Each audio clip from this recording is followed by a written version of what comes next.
You're listening to This Week in Property. Stay current, relevant and up to date in the world of property investment. Learn from the UK's leading property professionals and grow your property business.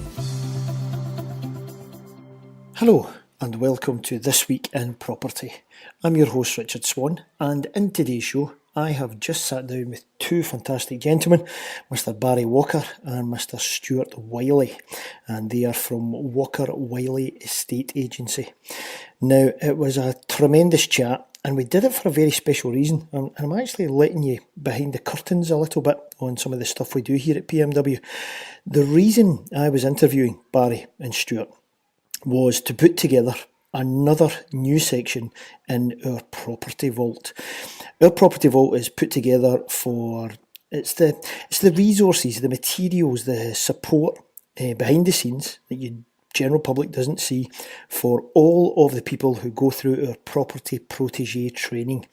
Now, if you've heard me talking about Property Protege before, it is, of course, our flagship programme where we help educate, inform and guide and support many people through the world of property investing, developing, buy to flips, buy to sells, land, you name it, this, here, there and everywhere.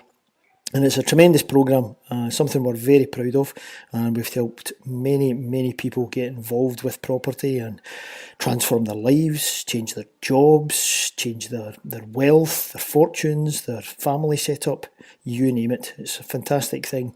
And the vault, the training vault, the property vault is just one small aspect of that.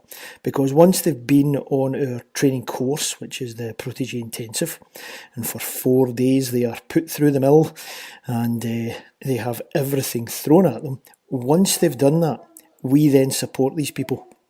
We work with them daily through a closed private Facebook group. We deal with them all within a video conferencing facility every single week. And the vault itself it's an Aladdin's cave of information, videos, articles, training modules, you name it, about everything you would expect, different aspects on raising finance, due diligence, marketing, mindset, business structures, tax, accounting, you name it. And that's what this was. We were creating another small little section within the vault for this. And this particular interview was for the power team that you have to gather around you for your property business. And the people we're doing today, of course, I've told you at the start with their names, they are the estate agent part of the power team. The agent that you can deal with when you're coming to sell your property. The agents that you can build up relationships with when you're getting to know an area, becoming the goldmine area expert, as we often teach on property. Property Protege. The agents that you can have a relationship with to find some great deals that are out there, that you can structure things with, that you can help so many people with, whether it's the buyers, the first time buyers, the family moving up and moving into a new area because you can provide them with a fantastic property that you have refurbished and turned around. Or it may well be that you're helping a seller, helping someone move on, someone who's been struggling to sell, maybe the chain is falling through.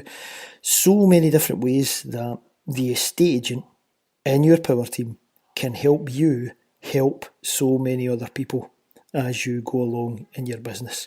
And that's what this is. So this interview, we had a fantastic wide-ranging chat about all of the elements involved in having those experts part of your power team. What are the things they look for? How do they structure it? What's the process they go through? What's the top tips they would give an investor or a developer?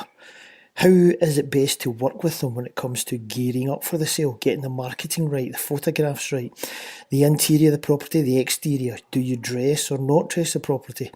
How much information do you put in? Floor plans, are they worthwhile? The garden, how much of the budget should go there? So on and so forth. The guys were fantastic, so generous with their time, as ever, and this is one of the reasons why we work with them a lot in the particular area that they operate in. So that was the purpose of the chat, and it was a full video interview that we did with them, and that will of course now go inside the Property Vault for all of our special clients that have been through Property Protege. If you want to know more about that, go to propertyprotege.com.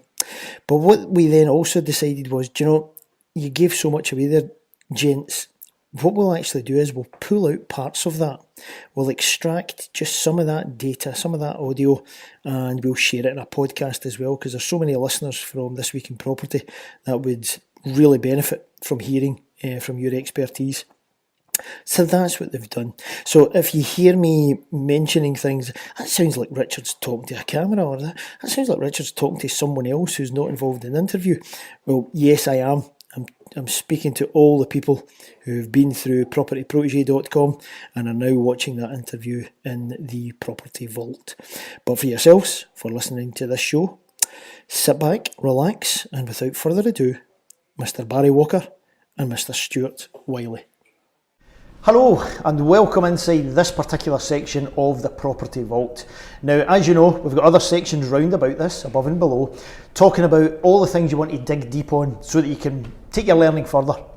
We have various videos, sections, articles from the likes of Sean McIntyre with the due diligence part of it, getting the numbers right. You've found the property, maybe you've done the sourcing, the marketing, etc. to find it, that's perfect. But you want to make sure it's a deal, so you'll follow the training that Sean has given you. Here's my numbers, here's the things I need to make sure I'm keeping an eye on, etc. Getting the budget right, and of course sticking to your criteria. So that's great. You've got the other part of the puzzle where with Nick, with the builder, obviously giving you the inside scoop there on the refurbs, because maybe you've taken something on that's going to need some tidying up. Maybe it's massive, maybe it's a big conversion job, or it's a complete destruction, maybe empty land and you're building the place from the ground up. That's where you're focusing there. But at the end of that, your exit strategies, are you keeping it? Are you building a portfolio for yourself, one of your investors? Is that a buy-to-let thing that you're doing? Or is the exit strategy to sell it? Are you involved in flips? Obviously a thing that a lot of people in Protege are doing at the moment. To do that, you need to sell the thing. And that's where another key member of your power team comes in, which is the estate agent who's going to help you. Now, you know, with Mr. McFadden, the way he talks about estate agents sometimes, he can give them a very bad name, not without reason for a lot of them, but there are good guys and girls out there doing a fantastic job. And when you find them and you get them in your power team, make sure you keep them, make sure you learn from their experience. If you can go one level higher and just get the best of the best and the cream of the crop, like these two guys are, I'm going to introduce you to, then you really make sure you keep them close. And that's why Paul has been working on and off with these guys for a long time, and they're the perfect people that you can use for that insight, that just extra level of expertise, just to keep you right, and by all means to improve your profit at the end of it as well.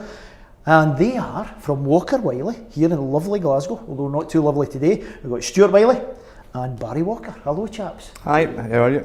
Now, I know you, Paul knows you, that's great, the team knows you, but there will be new people popping in through Protege, through the training, just inside the vault, maybe not got to see you yet. So let's start there, let's do a wee introduction. So we'll start with you, Stuart. Do you want to give us a wee profile of who you are, what's the kind of background, how did you get to this point? And then of course, once we've done you individually, we'll talk about the bromance that flourished and became Walker Wylie. We'll take it from that part. So what's your story, Stuart? Well, my story is always had a passion for property. Right. And been in the industry for now approaching probably 13 years. And through that period of time just built up a wealth of experience. Yeah. And it culminated in a stage where we felt that we wanted to also do it for ourselves. Right. So most formally I was a director at Clyde Property in Shawlands in Glasgow, Yep. which was a very busy office and dealing with an awful lot of clients, a lot of valuations, and that was fantastic for building up experience in the industry, and building up contacts in Glasgow as well in the surrounding areas. Yeah. And it got to the stage, like you mentioned, where we wanted to set up our own business. And 2.5 years down the line, here we're sitting now. Yeah. And just trying to pass on that level of experience to other people, and it's certainly working for us just now. Brilliant. You still get the passion for it? Very much so. Yeah. Nothing else. It's not ripped out your soul. Not at all. Actually doing it for a business. I think the easiest thing is because obviously you deal with different people on a daily basis. Yes. And you're faced with different scenarios. It always keeps it interesting. And there's no better feeling than getting good results for your clients. Yeah, And a few puzzles, a few challenges along the way, of course. Always trying to solve things and getting the best outcome. Definitely. And I think that's where, when you are more experienced in the industry, nothing really kind of phases you at that point. And you're confident you can also pass on the right knowledge and more importantly, the right advice be to an individual homeowner who's looking to make that next move in their life, or whether it be a seasoned property developer who's looking for that extra bit of insight to try and increase their profit margins, as you mentioned, or whether it's maybe a more novice investor getting into the marketplace, and that advice can be invaluable to making sure that the outcome is right for all parties. Yeah, it's going to fit for all. Tremendous. And Barry, what has brought you down this road? Well, to be honest, I mean, myself and Stuart, we've got kind of remarkably sort of same stories as how we've ended up getting to here. But for 6.5 years, I was area director for Clyde Property in Byres Road in the West End. It was a very extremely busy office and things.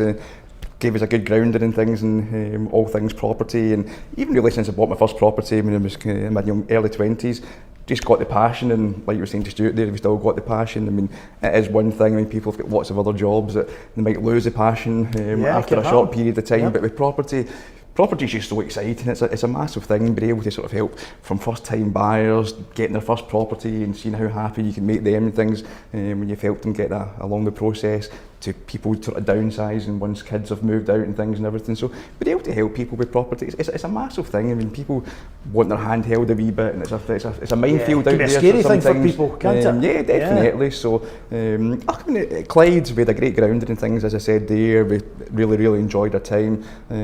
But myself and Stuart, we'd often sort of talk about things and what we think we could improve on, and it just kind of got to the stage where we thought there was a better option for people to sell their home.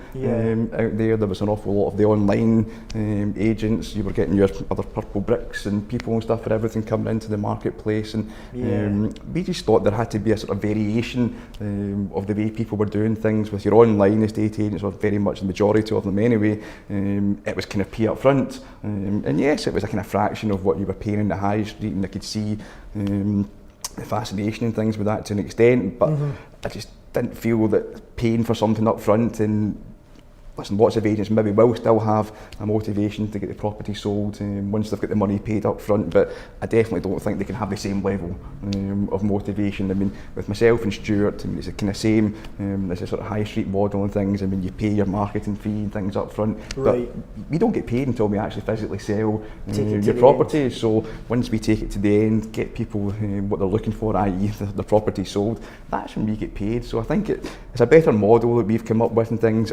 We save people thousands compared to what they pay on the high street and things, but they still get a great level of service. We think personally a better level of service than they get on the high street and things. Not going to knock the high street estate agents, we've been there for a long time, but a lot of time with it's just numbers and crunching, and you've got to get a certain amount of properties on the market each month, and it's get out there and get the properties on. With myself and Stuart, we don't sell your property, we don't pay a mortgage at the end of the month, and we do feel it just gives us a massive determination. And I said, listen, even without that, I mean, we love property and we just want to be able to sort of help people. So that's why 2.5 years ago we set up Walker Wylie. It's been going from strength to strength and things and everything, and long may it continue and stuff. So we're definitely kind of living the dream, hopefully a wee bit. Living the dream, I like that. Now that's perfect how we went off on a wee tangent there about purple bricks, the online offer, because that's the kind of thing we want to share with you. I want to question these guys. We've not got any script, we're just going to go, open chat, try and deliver as much as we can for you, give you information, wee tips and tricks, things to think of, using that experience, using that knowledge, because that's what your power team is.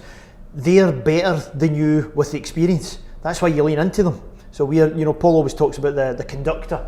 We know a wee bit of how the house should sell, we know a wee bit of how the refurb should go, but we don't know the nitty gritty. That's where the expert is, that's where the builder is, that's where the estate agent is, that's where the solicitor is, and then you conduct the orchestra along the way.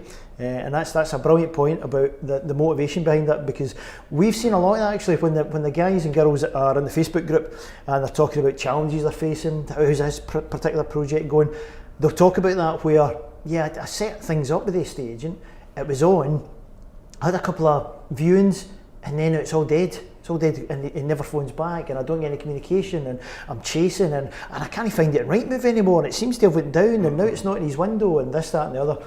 Well, what's happened, they've done that numbers game. Here's another number, I'm going to grab my fee, I'm put it on the board, I've done my thing, I'm walking away. Where's my next number? Where's my next number?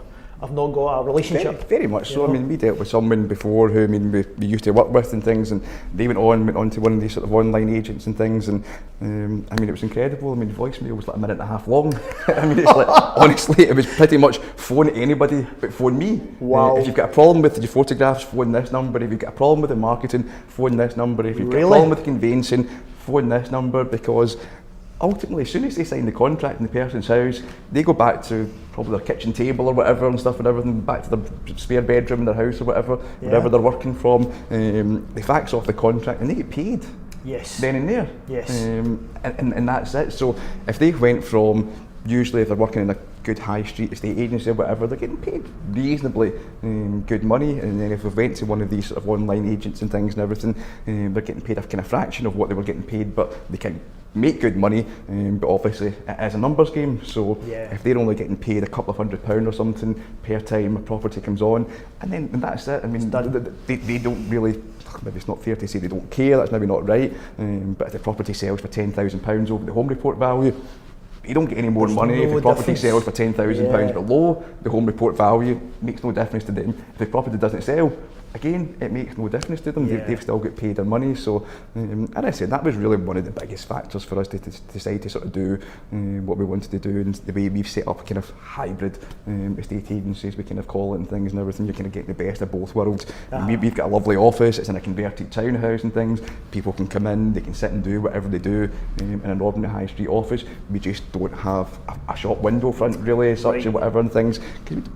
We set up the business. We had actually kind of budgeted to have a small high street sort of premises, but it kind of went against the grain. I mean, at Clyde, I would sit in Byers Road, Stuart would sit in Shawlands and Kilmarnock Road, and the phones rang off the hook. I mean, there was plenty of people wanting to phone for valuations, come to view properties and things, but the days of people actually physically coming into the office, I mean, it's just gone. I mean, now, I mean, people want to buy in the West End of Glasgow, they want to buy in the South Side. I mean, people sit on their phone, they sit on their laptop, they can sit in their kitchen, having their coffee or whatever. It used to be a Saturday morning. I've done it myself when I was in my early 20s. You would walk up and down the high street, you begin to 8, 9, 10 estate agents on whatever street you were looking, in whatever part of the city you were looking to buy. You would get all your schedules.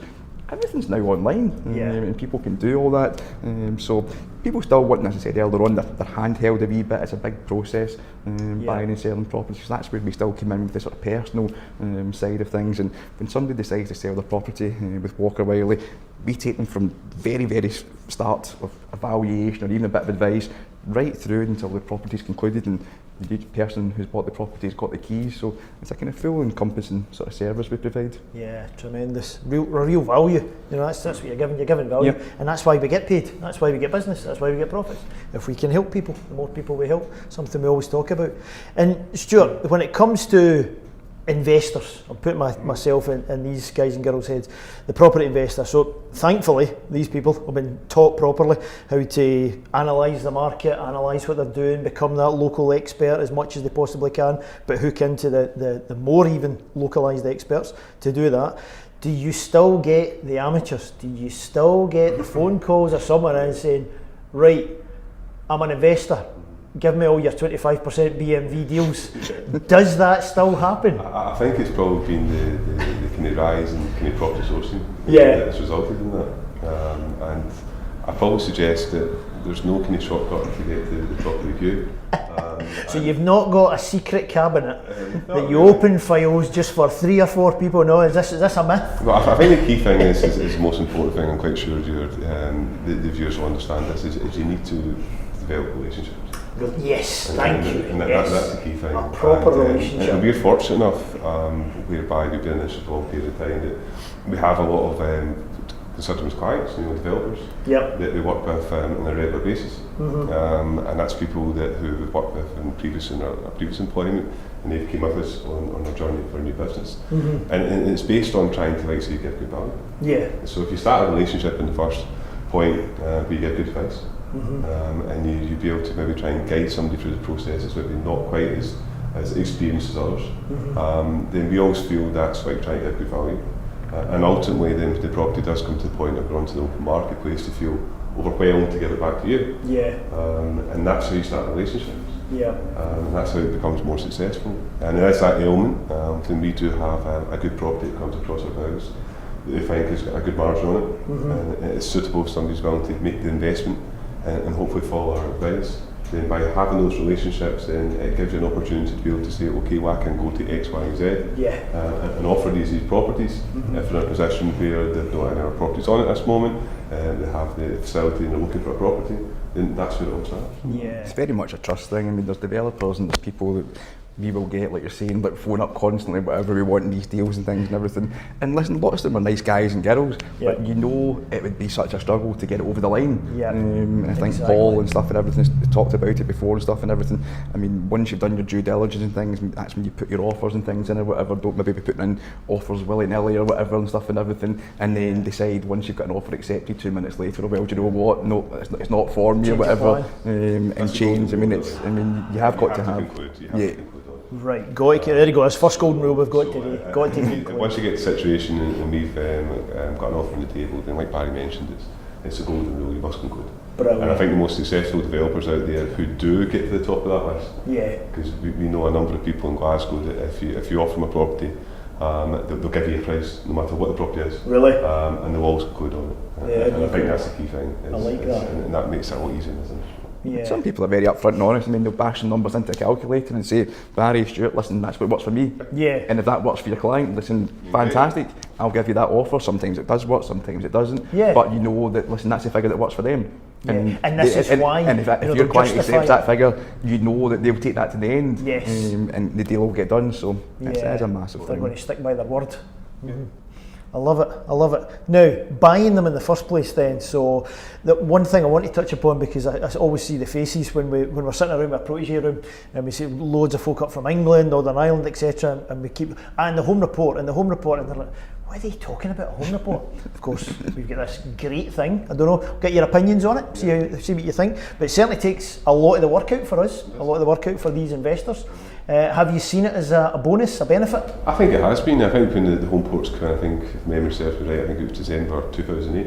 Is that when it was it 2008? Yep. It's a bad year for 1st of December 2008, And at that particular point, the market was, I think it was in a transition. I think that's probably the best way.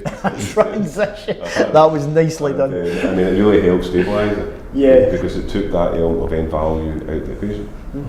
Because we obviously operate an offer zone system. Yeah. And we quite often reduce from a target price, for home report price, we'd call it a target price, and deduct anywhere between 15 and 25% for that to try and be able to get back up that figure. Right. But now, obviously, the best way to be able to explain it is instead of the surveyor coming at the end of the process to rubber stamp the deal. Yes. Where you already know what the purchase price is between two parties. The surveyor now comes in to start the process to be able to provide an element of structure to the client's expectations, and obviously that's in line with lending requirements as well. Yeah. So anybody knows that they can lend up to the value of the property based on the deposit, and then anything above and beyond that has to come from a separate source of funding.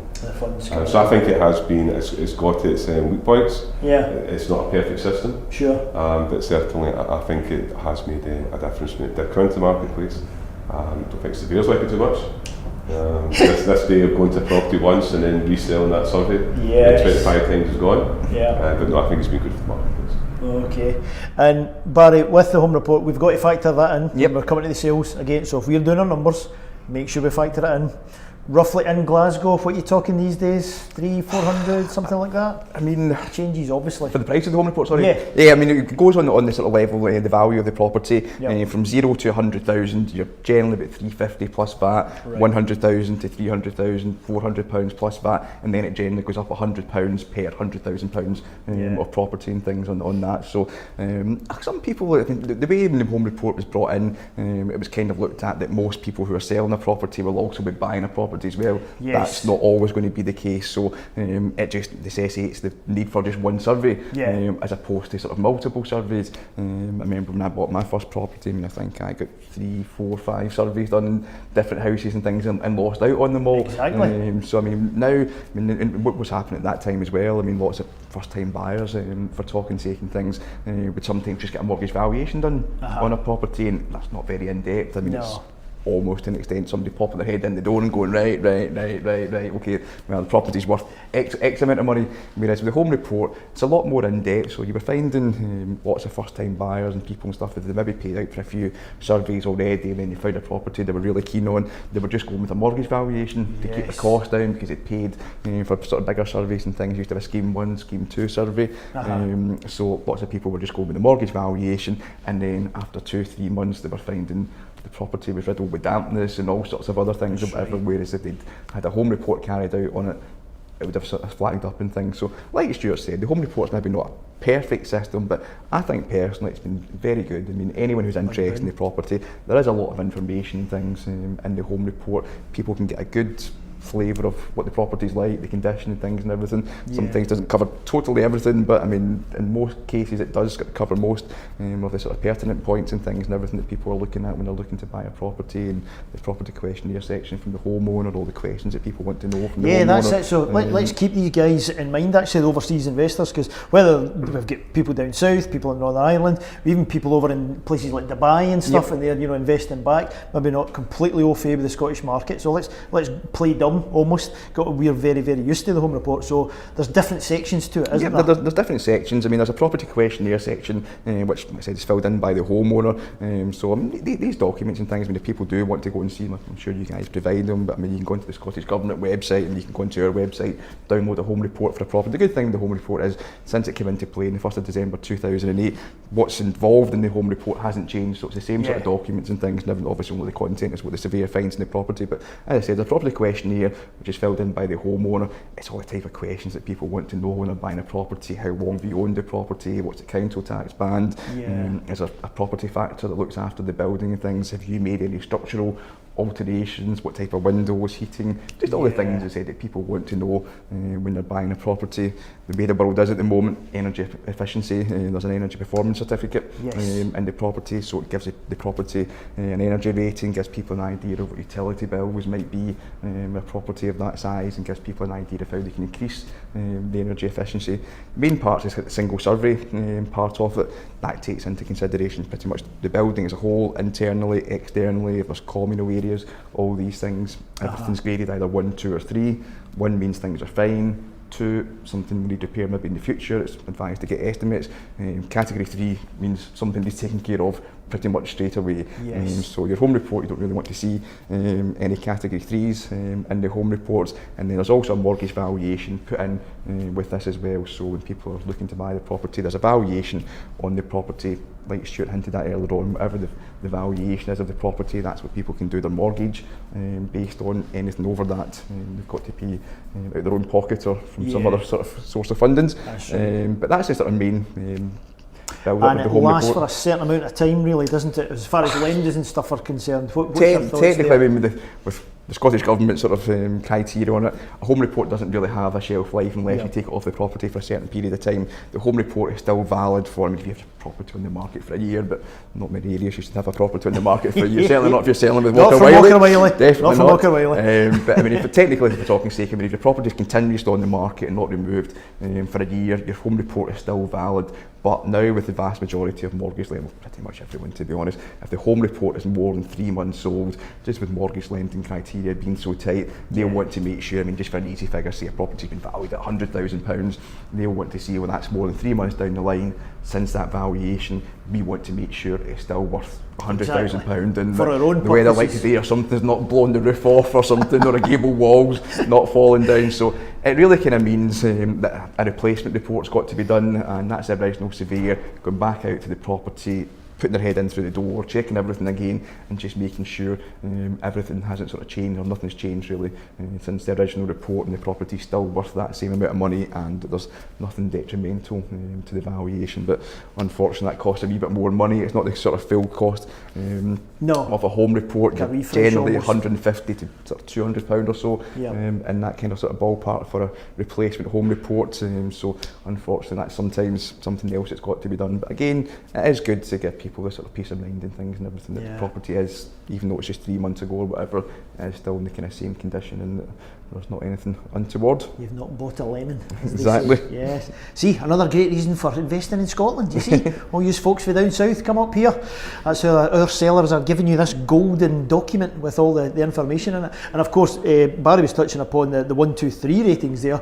Remember and tie in with the section of Nick, the builder, and so on, because there'll be wee areas in there where a 2 and a 3, they might actually produce a tasty deal for you, because with a Nick, with a builder, they can actually analyse that, and where the vast majority of amateurs might walk away, the professional, if he gets it right and he's got his power team right, he could see a way of adding value, of fixing a problem and then releasing, the value for that place. So it's a very, very handy document, it really is. In general in the market, I'm going to go into the specifics of selling and get your wee thoughts around the different areas of property. This is something we've done before, Stuart, a couple of our refurb videos. But the market in general, just your opinions, your experiences, etc. How are you finding it at the moment, and where can you see it going? This is obviously UK specific, Scotland specific, if you certainly want to really drill in. What's your thoughts on it all? Are we in a bubble? Are we falsely valued? Where are we? I think the true extent of where we are in the market won't unfold until maybe the first 2 quarters next year. Right. I think the market over the last 4 years has been quite predictable, in the sense of that we're in the rising market. I think the socio-economic factors were quite favourable to all parties, and I think the main reason why we've experienced probably such high growth of late is just been distinct lack of supply in the marketplace. Yeah. And supply and demand is a major factor in any marketplace. Yeah, classic of any business, isn't it? Any business, yeah. And that's always been, it's very much been a seller's market over the last number of years. We did have some major events. We had Brexit vote. Yeah, we mentioned the B word. And I think there's no denying that, quite surprisingly, since the vote actually took place, I think the vote actually took place just before we started our business. Oh my goodness.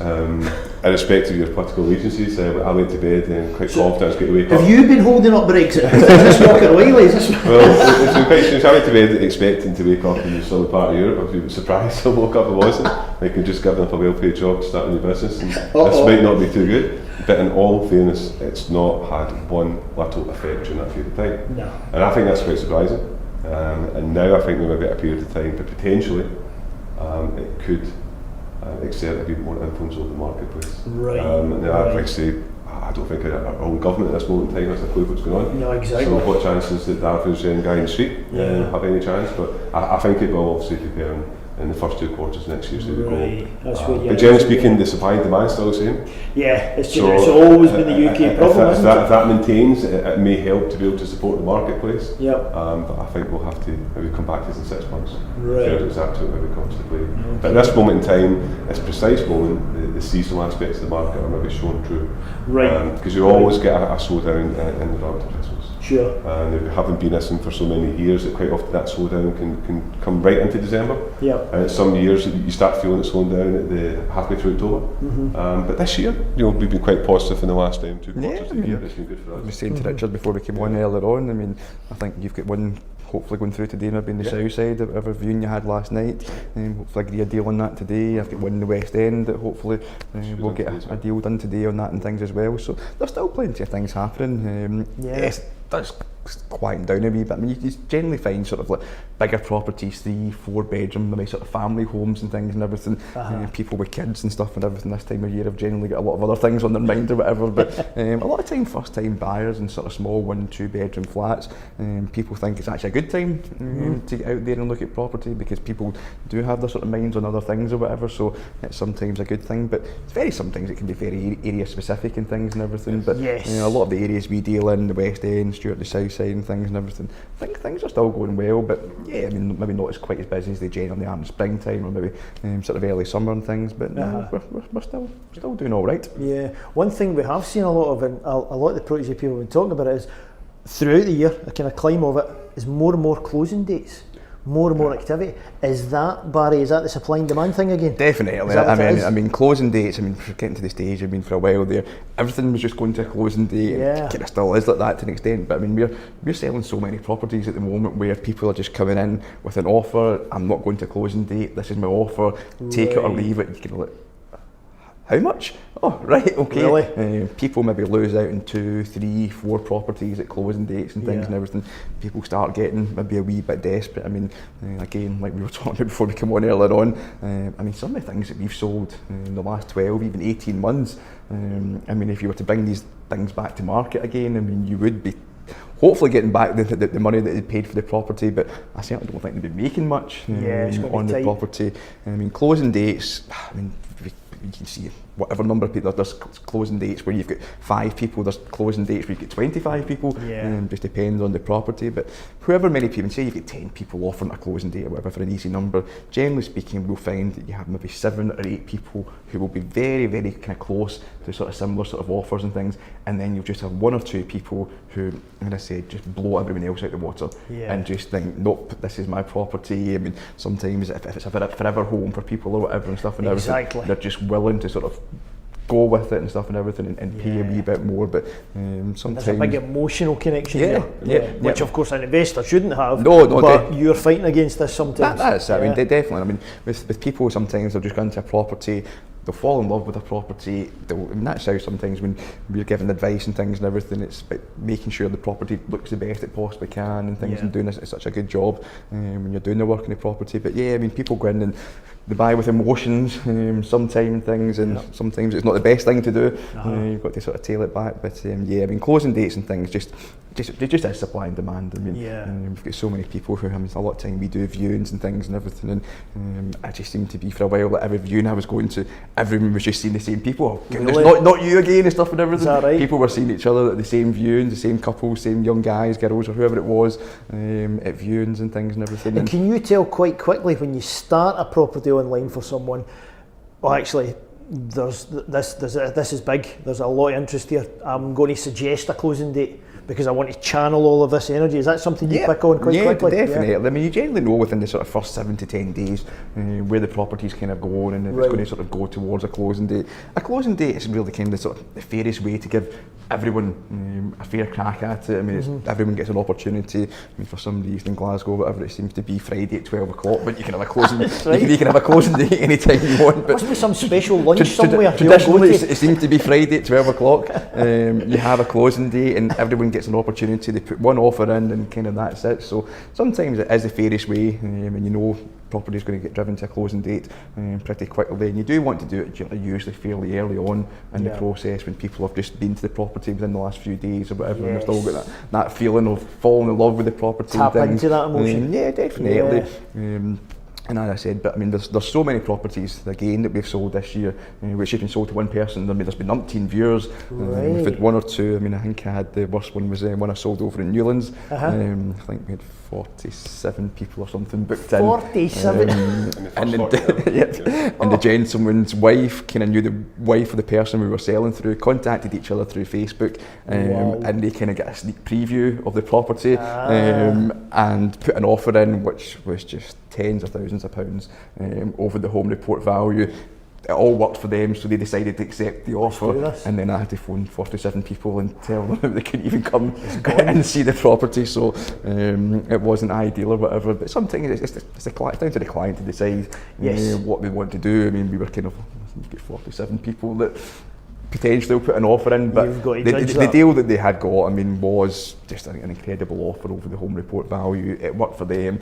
It meant they didn't have to have 47 sets of viewers traipsing through their house and things. It just all worked out. So there's been so many sales recently where it has just been one person who will come in with an incredible offer. They've lost out on a few closing dates. They're not prepared to have the lottery and things of going to a closing date, and will come in, and if they can agree entry dates and things, if everything just sort of falls into place for both the buyer and seller, then you can get a deal done. I think one point to be able to point out about the success we had with the offers over, and indeed obviously exceeding the home report valuation, is I think it's probably fair to say that a lot of developers and investors have been pricing their projects on the basis of knowing the home report is going to be X, but they're going to actually attain that. Yes, and, the end value. And I think that's quite a risky strategy, and I think that's why we need to be careful in terms of what potential changes may happen to the marketplace next year. In between. Because this, sometimes it can be a bit frustrating for us. There's this kind of talk that everybody expects to get 10% over the home report price. It becomes this And expected. it becomes this norm. Yes, And in yes. many cases, you know what, we can sail through those figures, and it's fantastic. Yep. But just a word of caution for investors is just be careful. Always do your numbers on the basis of what you anticipate the home report valuation to be as your end price, and anything above and beyond. It's a bonus. It's a bonus. We had a developer who's we've worked with for a number of years, and you know, he does a fantastic job. And yet again, we might cover that later on, how you produce the very best product you can. Right. Don't take risks. Right. You know, you can pretty much guarantee yourself a good, strong sale by making sure you deliver the best refurbishment. And this particular person had 2 flats in one block, Right. both valued at 90,000. We brought the first one on, and we sold it for 120,000. Wow. And then we waited 4 or 5 weeks, and then we brought the one across the land, and we sold it for 115,000. Wow. So that guy has performed exceptionally well. Yes. If my maths is right, what's that, 55,000 over home report price, over the base of 2 sales. It's incredible, isn't it? He was obviously banking his numbers on 90, Uh-huh. but to get an extra 55,000 on the basis of 2 sales can make all the difference. It's a nice cherry. But he then obviously done his due diligence. Yes. He priced at that level, and the market dictated, because the level of finish that he provided, he was able to get such a level of interest that, like Barry's been mentioned, you take advantage of that, and if the market's there, then obviously bank it and move on to it. And I suppose if he's been cautious enough, if it had went for the 90 or the 95 or something, he's probably worked still it. good. I'm still making a profit. He's still making a profit. He's not in fairy tale land hoping he'll get 130 Exactly, odds. so that's starting to sneak Yes. into the marketplace Is it? where a lot of You see investors that? are looking, well, because a lot of investors are working the basis that they maybe have 6, 10, 12 properties a month, that's right a year. I see. And they need to keep on making money. Yeah. And if it's a principal source of income, they need to keep on Exactly. buying. And if the market dictates that you can't get all these fantastic prices, you need to pay more Yeah. to secure your project. At And the if you're start. paying more, so just all kind of that kind of It effect. just moves up. And that's why investors need to be careful. And I think that's the most That's a important great thing point. to be able to It's like do. the old saying goes, you make your money really when you buy the property. Make when you buy, yes. If you've done those numbers right, Yep. it's all going to work out for you. Yeah, and anything above that, it's that lovely wee bonus. Yeah, becoming that expert. I'll tap into your opinions here, because you guys are that on the ground local experts. And the guys and girls here, they went through different training with Sean and due diligence and looking at Rightmove and different tips and techniques and so on, driving about, going to viewings, getting to see, okay, this is a 2-bed and this is very high level finish, okay, this is the West End, we're letting that trip off our tongue, very affluent part of the city, loads of very, very nice properties. And there's different ways we can do it. How have you found, do you think, that your experience has built up to become that expert? Is it just constantly keeping clued into the market? I think it is. I think connection. the key thing is being able to chart not your own properties that you're actually dealing with, but you have to keep abreast of the whole marketplace. Yeah. I'm quite sure all investors have Rightmove, and they have their email alerts pinging into their phone on an hourly basis, and we're no different. Yeah, exactly. And then the same idea. Now, we're looking at a slightly different point, because we want to keep track of the market. Yes. For our own business, how to grow our own business, but more importantly to keep abreast of how properties are actually forming. We've got another advantage to having obviously daily contact with surveyors. So even if That's it's a not good one point. of our properties, Yeah. then word on the street always gets out in terms of exceptional prices that have been obtained. And if you go to evaluation within surrounding streets, even if it's not been one of your properties that have sold, you can link in and say, well, I do know that a property with another agent sold for X price, and I think that gives clients confidence.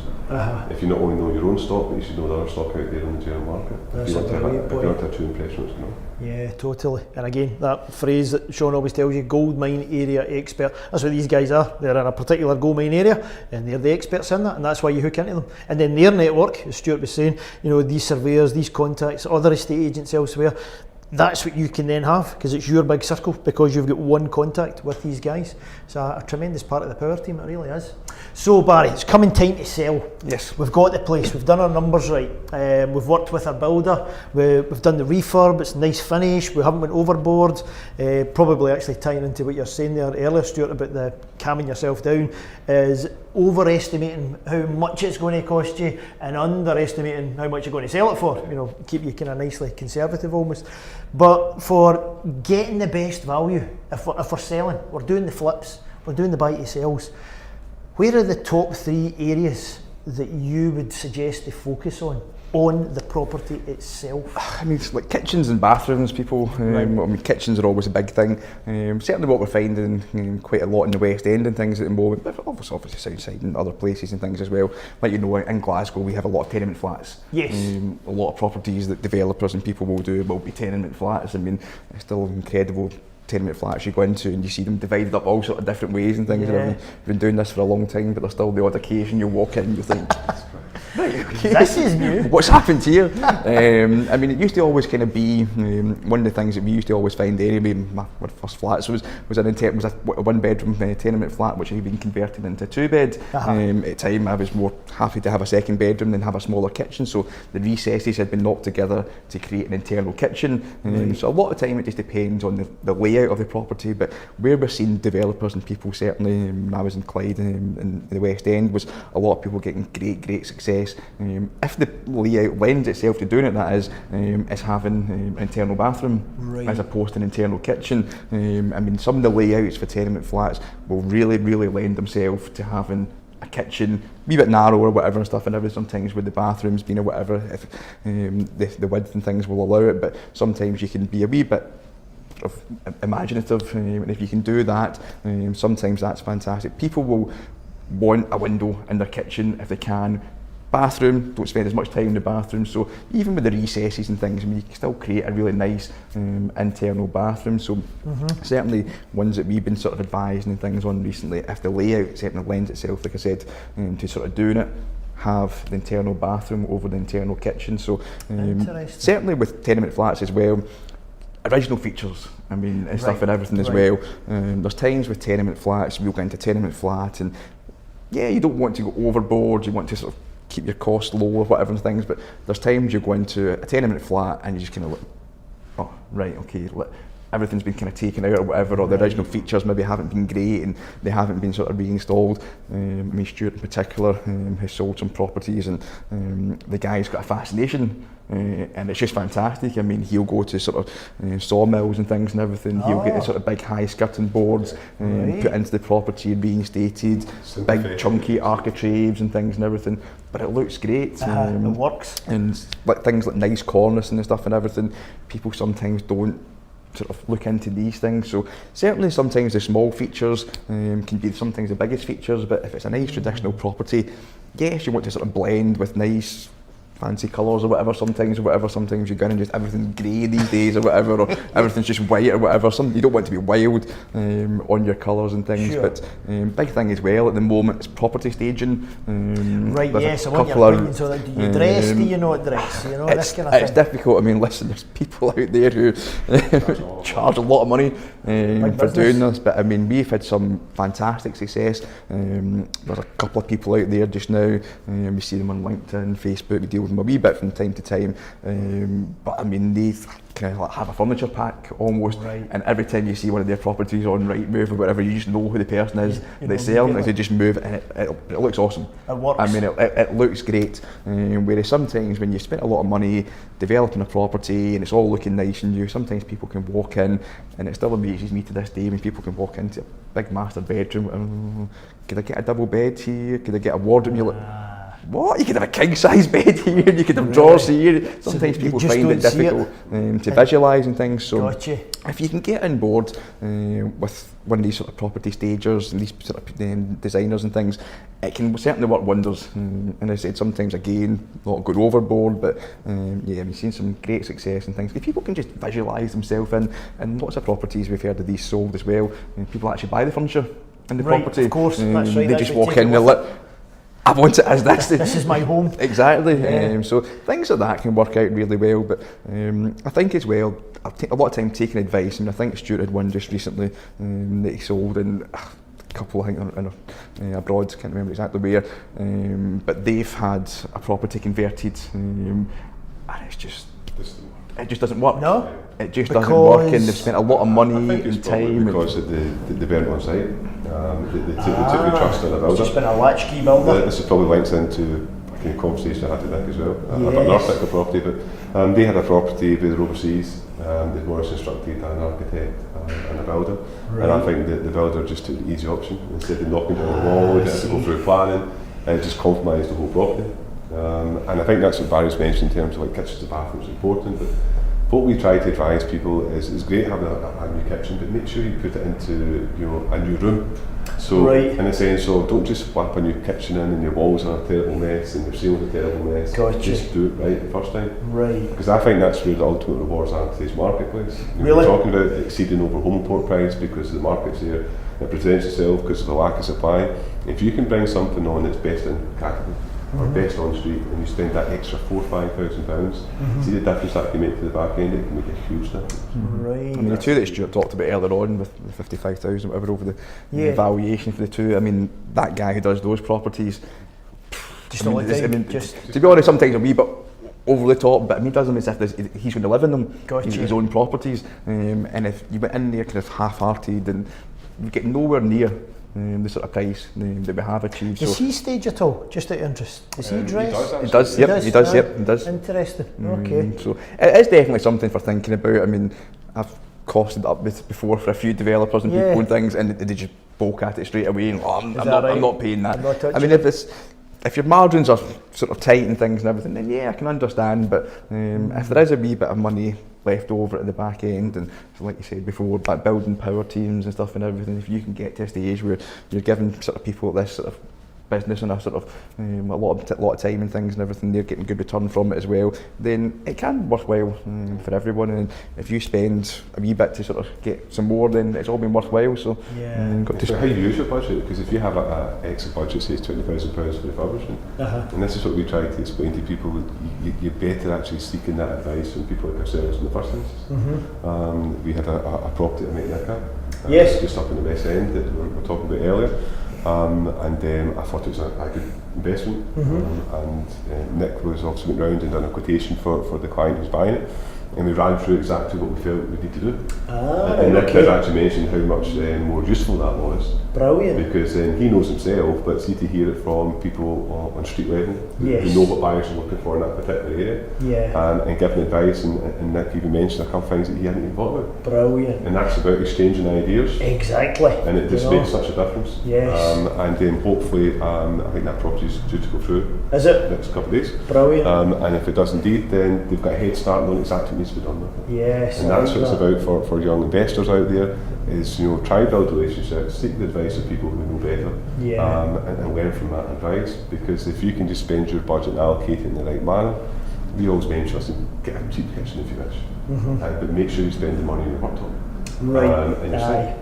And use the money in the right parts of it. And these are important when it comes to flooring as well. Just don't go for the easy option of put carpets all the way throughout a house, or even be it a traditional tenant flat. Just have a combination of tiling in the kitchen, maybe some oak flooring in the reception hallway, extended seamless into a lounge, carpets in the bedrooms. It's just go to that wee bit extra, spend the extra money, and I think the rewards are there. Yeah, I like that. In fact, the flooring thing actually reminds me of one of the projects we had with you, and you and Nick. Again, it was a classic thing, these two power team experts talking to each other, and that's what you spoke about. So the hallway, the whole lead in was the oak that you went with, and then it led off into different areas.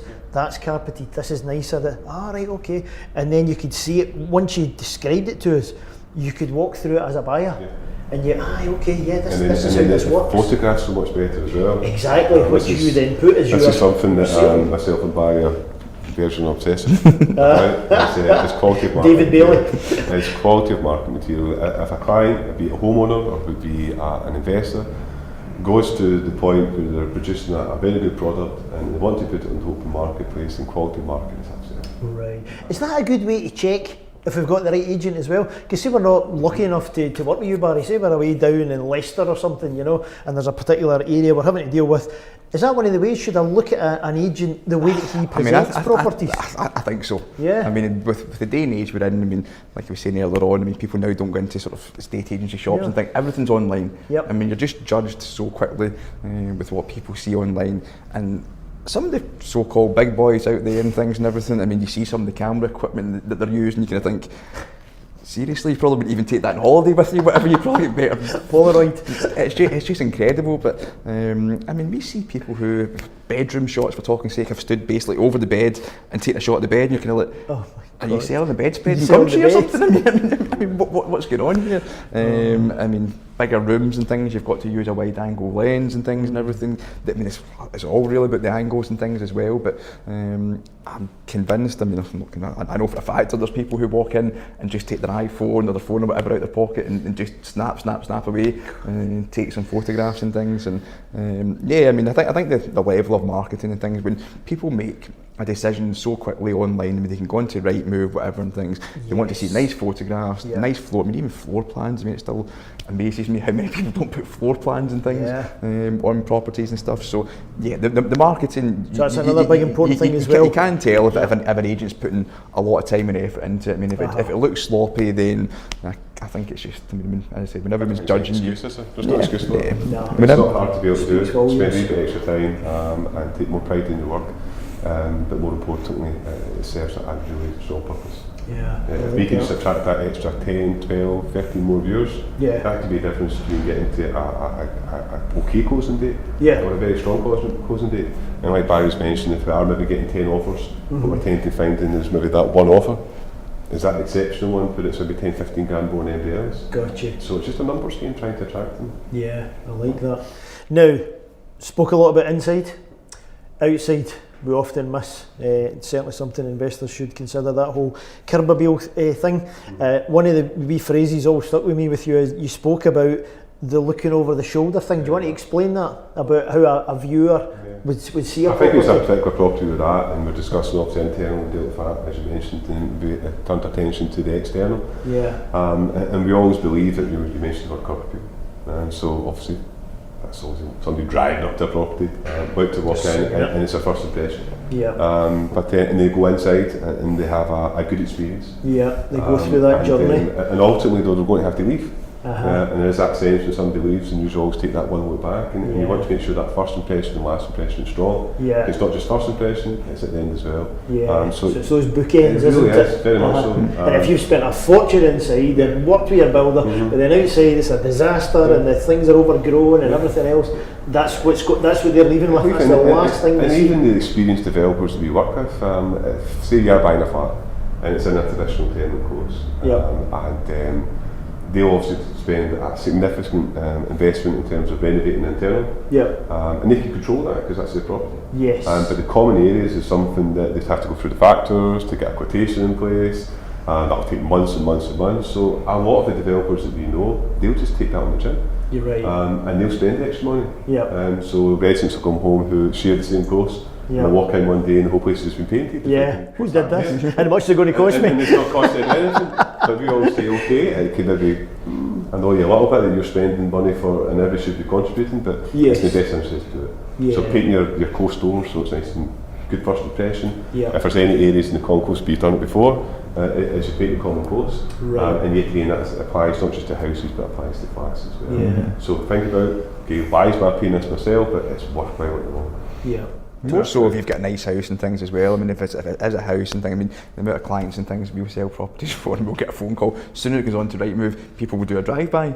And they're like, we've got people crawling by our window at 5 mile an hour. So sometimes before people will even pick up the phone to arrange a viewing or whatever, they'll see the property address or whatever, see the location. Oh, do you know what? We'll go and do a wee recce or whatever. We'll go and have a sort of look. And if they're driving by and the outside doesn't look great, then it might just put them off. I'm going no further. Kind of straight away. And I've been there myself down the years and things. I mean, one of the first flats that we went to buy, I mean, the flat was lovely, and I remember standing with the guy, but they called me no close. I mean, the latch at the front and the security entry didn't work, and I think just the school not too far away. I think kids were just coming in at lunchtime and graffiti all over the walls, cigarette doughs, this communal garden at the front of things was just a mess. I mean, the guy's flat was beautiful. The flat's, but you I just think, can't get to if it. nobody else is taking care of the rest of the property, what else is going to go wrong? So exactly, it's a big thing. So even if it's an unconscious thing, you've ruled it out in your head. I like definitely. that. And again, we say factors fees. You guys and girls down in England, you kind of call it service charge, I think. Yep. And it's that, the communal share of a place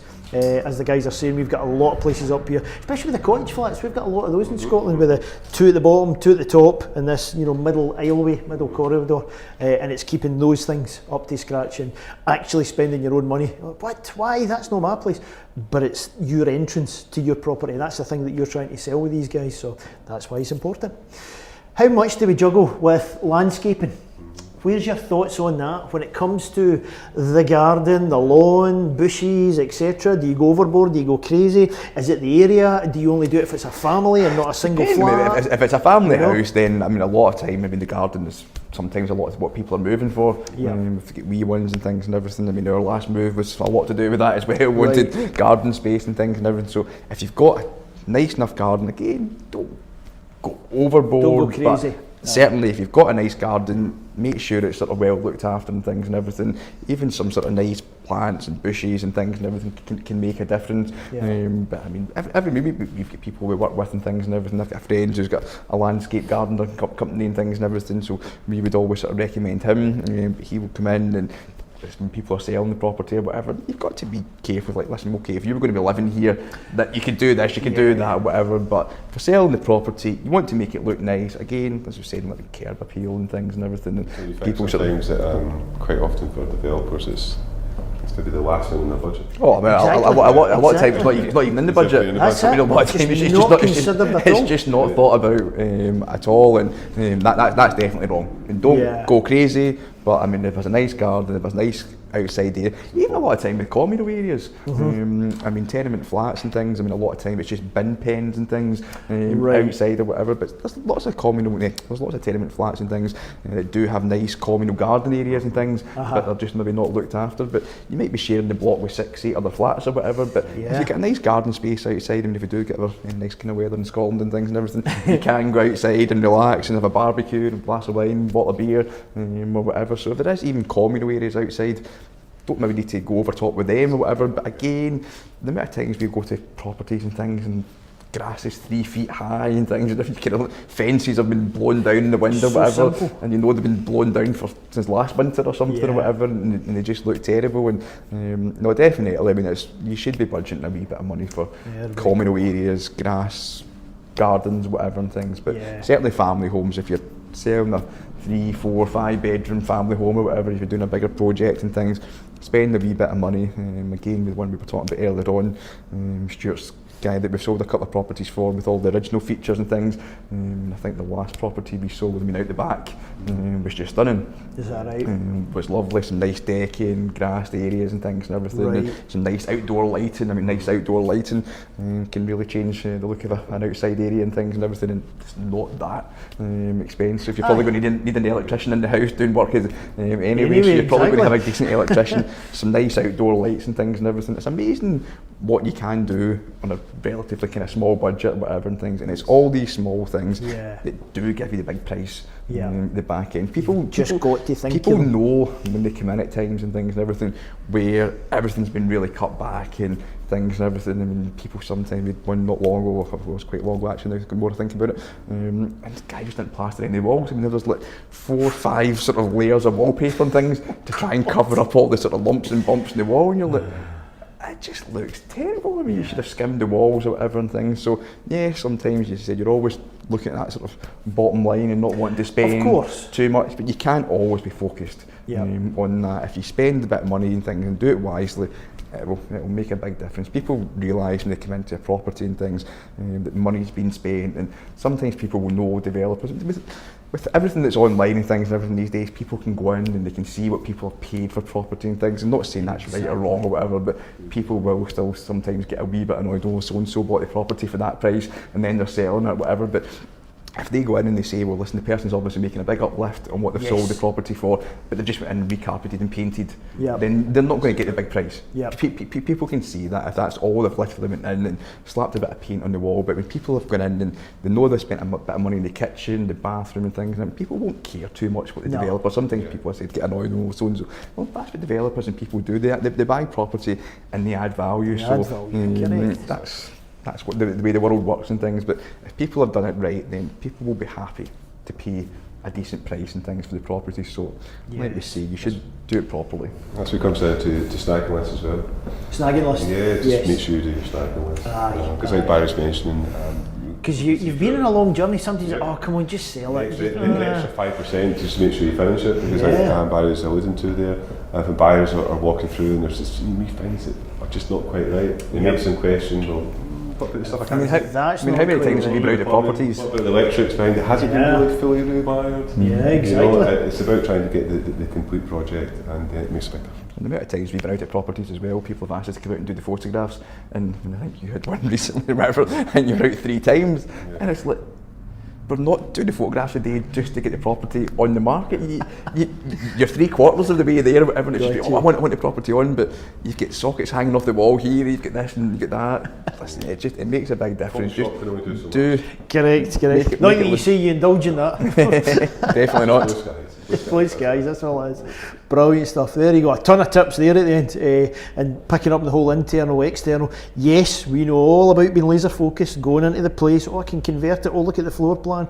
Oh, I've spoken to my builder. Oh, I'm going to do this. I'm going to do that. There's an attic. But as the guys say, step back as well. Step back and look at that big picture. Is there that communal bin area? Is there the close? Is there the grass that needs cut? Where can I put the simple stuff, as Barry touched upon, with things like lighting and stuff. So make sure you do that step back as well and factor those things into the numbers to get the due diligence right. Fantastic, guys. Tons and tons of information you're giving here. Now tell me, if they're really lucky and these guys and girls can get to work with you, whether they're in the area just now, or we've got a lot of people who are down south or abroad in the Far East, Middle East and so on, and they just work with people here. What areas around in Glasgow and stuff, if they're looking at a map of Scotland, where can Walker Wylie work with them? We like to try to service principally where our local knowledge comes from is Glasgow and surrounding area. Right. And how that far extends out, we'd always make a case by case decision on. Is it? Right. But ultimately we're still on hand to be able to give advice, even if it's more kind of outlying areas, because we'd like to think we can equate our knowledge that we've developed in the marketplace to apply to different markets as well that we're not so intimately aware of. Right. Because the advice can stand remain the same, so we don't want to put any kind of major boundaries on where we so go. Don't say like a radius or anything. Just I'd probably Glasgow suggest it surrounding. anywhere maybe a kind of 10 to 15 mile radius of Glasgow. Right, there you to go. give us an idea from there. The one thing with ourselves, I mean, we'll be very upfront and honest. Aye. I mean, there's times people come to us and they will say an area, or they'll say somewhere, listen, you know what, we're not the best person to say, but a lot of time we'll know people maybe in other areas or whatever where they're better sort of speaking to and things and everything. But no, I mean certainly with our business model and the way the internet and things works and Rightmove and stuff and everything, we can pretty much cover every area, whatever and things. So we think we've got a good sort of wide knowledge of majority of Glasgow and things and everything. Brilliant. But obviously there's certain areas we're slightly more stronger in, but no, we're happy to help and always happy to have a chat with someone. But as I said, very quickly, if you don't think we're the person to help or whatever, it's not an area we feel we're quite strong in or whatever, we'll happily tell people that and give them some recommendations. So maybe. Definitely. Yep. There you go. Very helpful, guys. Now, do not take advantage of that now. Remember, anytime we present the power team, the people we're really closely working with, what we don't want is what the old amateurs do and just start, kicking tyres, just phoning, oh, Stuart, how's it going? And how's the 1 beds there? And you've not done any research at all. No. The guys' information is below around about this video, so you can reach out, you can see their brochure, download that as well, and all their contact details there. So if you've got a project, if you're about to start a project, or you're just working with your builder and you've got a few maybe irons in the fire, then yes, by all means, make sure you do it properly, do it professionally, because what you want to do to take it all back to the start, what Stuart mentioned, build a relationship. Build a proper relationship with these people, and then you can use their real expertise and their knowledge. But fantastic, guys. Thanks a million for your time today. Remember, we've filmed a lot of stuff with Stuart on the ground. Done quite a lot of Facebook Live videos of refurbs in the making, actually seeing all the nitty gritty things with Nick the builder and some of the places, and then Stuart's came out and helped us kind of look at things, so you can dig back into the Face group to see that. We've got Stuart on the podcast as well, and we might even pull some of this audio out and put it in another podcast for This Week in Property. But for your time today, gents, thanks a million. Not a problem, pleasure, thank you.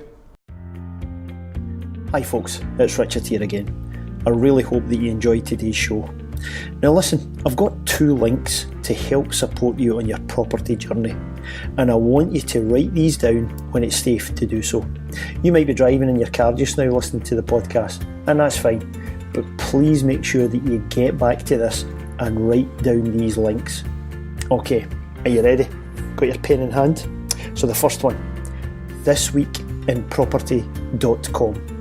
Now that's the website for this podcast. On there, make sure you subscribe to the podcast so that you don't miss out. What you can also do on there is catch up on tons and tons of past episodes.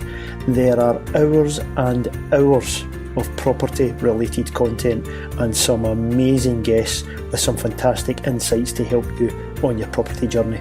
So that is thisweekinproperty.com. Okay, next link, propertyprotege.com. Now let me spell that one out for you. PROPERTY PROTEGE. That's propertyprotege.com. Now what's it all about? Well, the Property Protege Intensive is designed to give you the lift that you need into the world of property. And if you've already started, if you've already got some experience, then this can help you accelerate your progress even further. The experiences that people have had at Protege and the success that they've achieved afterwards has been life-changing for many people.